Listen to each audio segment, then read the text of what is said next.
How to write Google Ads. What your Google ad copy must accomplish. When writing your Google Ads, there are a few things it must accomplish that you always want to keep in mind. It needs to match your landing page. If you have mismatched offers, you won't just have annoyed customers. Google won't be thrilled either. You will hurt your campaign and may even cause Google to suspend the campaigns until the issue is fixed. Include or align with your target keywords. This is important to boost your quality score and to show users that you can deliver on what they are looking for. Explain what you have to offer. Doesn't matter if it's a product, service, or both. Explain what you're selling and why users should click. Ideally, work your unique selling proposition in there as much as you can to stand out. Convince users that you have what they're looking for. Relevance is so important here, and finding the right pain points and motivations to focus on can make all the difference that you have what they need. Abide by Google's ad guidelines. We're going to talk more about that in the next section, but it's important enough we wanted to mention it here. Google Ads copy seems like a few quick lines, but it easily becomes one of the most important components of your ads, and it can be tricky when you consider everything that it needs to accomplish. Google Ads copywriting guidelines. Google has several copywriting guidelines in addition to formatting requirements. These are the most important copywriting rules that advertisers and brand must keep in mind when writing Google Ads copy. Number one, it must prioritize clarity, correct spelling, and correct use of capitalization and symbols across all of your ads. This helps maintain a professional appearance for ads and signals that your ad is high quality. All of your copy must be directly reflect what you're advertising for each individual ad, and it needs to match the landing page, as I said earlier. There are restrictions in inappropriate content, including sexual content, in some locations and circumstances. You cannot make it seem like you're selling a competitor's product, either to sell counterfeits, knockoffs, which goes against Google's basic ad policies in general, or to drive traffic to your page to then promote your own items. You must not violate trademarks in your ads or your extensions. Advertisers are responsible for proper trademark usage in their ads. Google Ads copy formatting and best practices for every platform.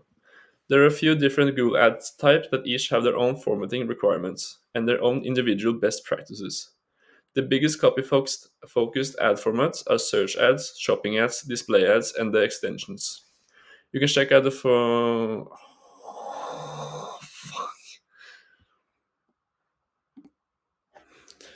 the biggest copy focused ad formats are search ads, shopping ads, display ads, and extensions. Let's take a look at the three other essential ad formats.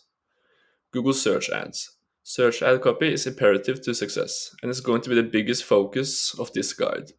Google search ads will be made up of three headlines and two ad copy descriptions. You can add more headlines and description to test through Google, but only three headlines and two descriptions will show up.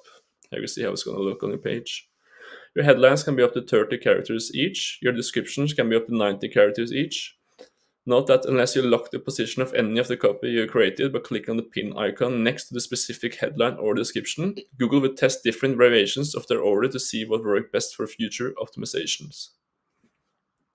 Google Search Ads Copy Best Practices. These are some of the best search ads copy best practices in our arsenal. Always use keywords in your ad copy. It's crucial to start with keyword research before you write the copy and have that list handy.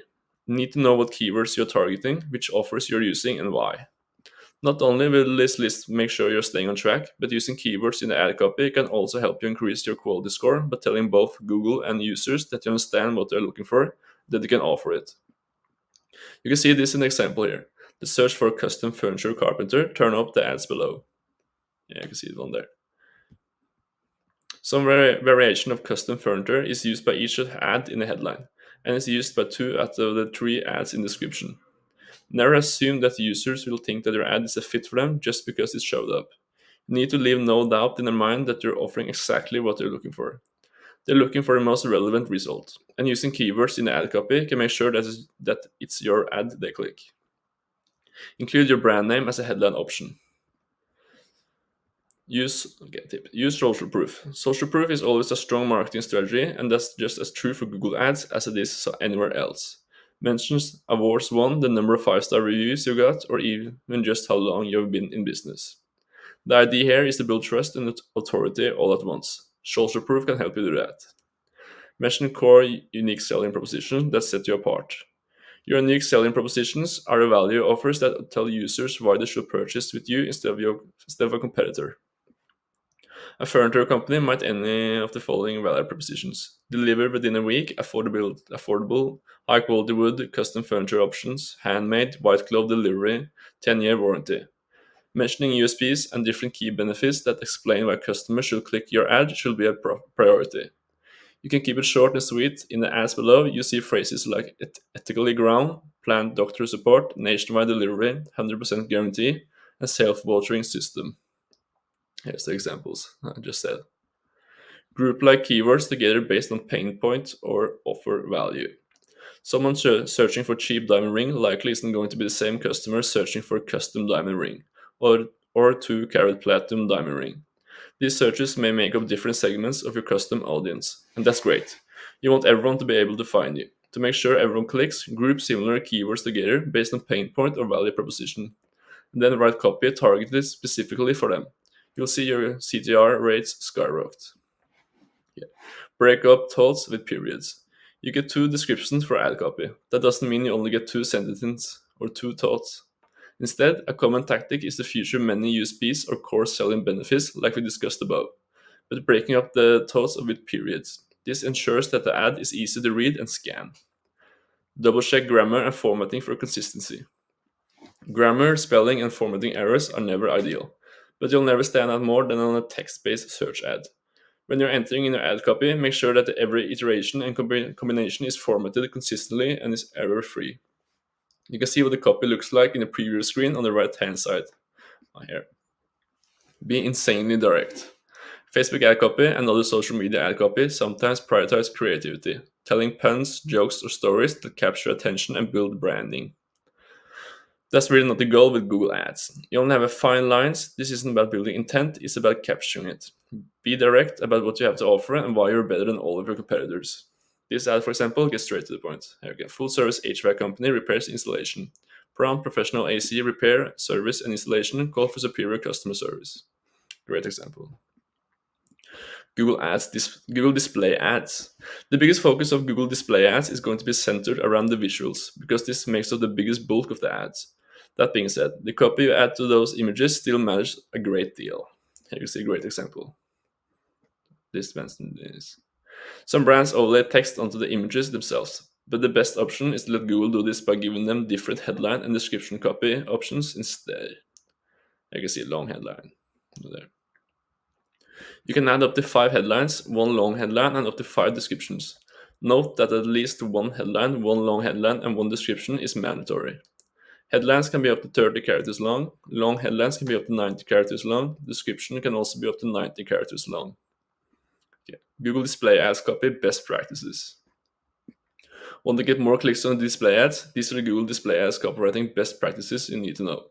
Okay, number 1. Keep your target audience in mind. Display ads aren't using keywords to determine placements. Instead, they are using a combination of interest, demographic, behavior, and site retargeting. So instead of basing your ads around keywords, this copy needs to take your targeting criteria into account. Who are you targeting and why? What are the pain points? Focus on that and go from there. Don't worry about maxing out your character count. Less is often more, and that's typically going to be true for copy in many cases. The Google Display long headlines and copy description give you 90 characters to use, but don't feel obligated to use them. Use what you need and nothing else. That will keep your ads scannable and prevent fluff. Consider including your brand name. Display ads a great opportunity to build brand awareness and recognition. Make sure that your brand name or product name is mentioned somewhere in the copy for Google to test. Okay. 3 Google ad copy features to consider. Want to use Google's native features to potentially enhance your ad copy? There are 3 native features that are well worth testing. You can see each of these when you enter in this symbol in the Google Ads copy you're creating. This will pull up a drop-down menu that will show you 3 enhancing features. You can see that. Yeah, that's a symbol, and then this is going to show up. These include the following: dynamic keyword insertion. This will allow you to drop in keywords that users are actually searching for and that you're targeting in your ad copy automatically. You can also set a default text that will be used if the specific keyword in the ad group isn't used. Countdown clocks. You can use these to create urgency to offers or to remind users of when upcoming promotion events are happening. Yes. Location insertion. Have the user's general location show up in the ad copy to better reflect you're able to help them. This is particularly valuable for service-based businesses or those where shipping or delivery may be limited. Okay, how to test Google Ads copy. Testing Google Ads copy has never been easier. Google allows you to enter in an enormous number of copy variants now for your campaigns, search and display ads included. For search ads alone, you're required to enter in 3 heads, but can add up to 15. Here you can see you could put the plus symbol and then it gets you a new headline. So you can just add. This is a great way to test out different pain points, features, benefits, and offers and see what works best. Google will optimize your campaigns automatically and you'll be able to gain insights into what copy is working well. Remember, though, to group different offers into different individual ad sets. You don't want to have conflicting offers showing up back to back or all sending users to the same landing page. And one thing to note here, options are always great, but we don't necessarily recommend using all of the ad copy slots available. Use what you need and nothing else. Anything extra is filler and make just you slow down. Google Ads copy templates to get you started, still not entirely sure where to start? That's okay. While copywriting is both an art and a science, we know that sometimes having some formulas to get you started can help. Let's take a look at a few Google Ads copy templates that you can use for both headlines and description copy, and some examples of how to implement them. Okay, number 1, description copy. Product, description, call to action. For example, New York luxury hotel, stay near downtown New York with all the amenities, book for New Year's Eve now. Number 2, headline, brand name, product, unique selling proposition. Madewell, women's aviator sunglasses, ethically made. Number 3, headline or description copy. Product at brand, offer, here's a great example. Yeah. Boots at Sakes, take up to 50% off, free shipping and returns. Shop now to get up to 50% of selected design styles at Sakes and enjoy free shipping. Description and copy. Social proof, product, unique selling proposition, and call to action. Orlando's #1 best rated landscaping and loan company. Affordable cost, reliable experience, licensed and insured. Get a free quote now. Description copy. Ask a question, offer a solution. Tired of poor quality sleep? Try our sleep blanket backed by science and clinical studies. Doctor approved, kid friendly, 100% guaranteed to help you sleep more at night. Headline copy, brand name, alternative positioning. Blue Air, the best eco-friendly air purifier alternative to big name brands. Okay. Google ad copy mistakes to avoid. We have looked closely at exactly what you should be doing in order to write a strong Google ad copy, but what about the mistakes that can derail your campaigns?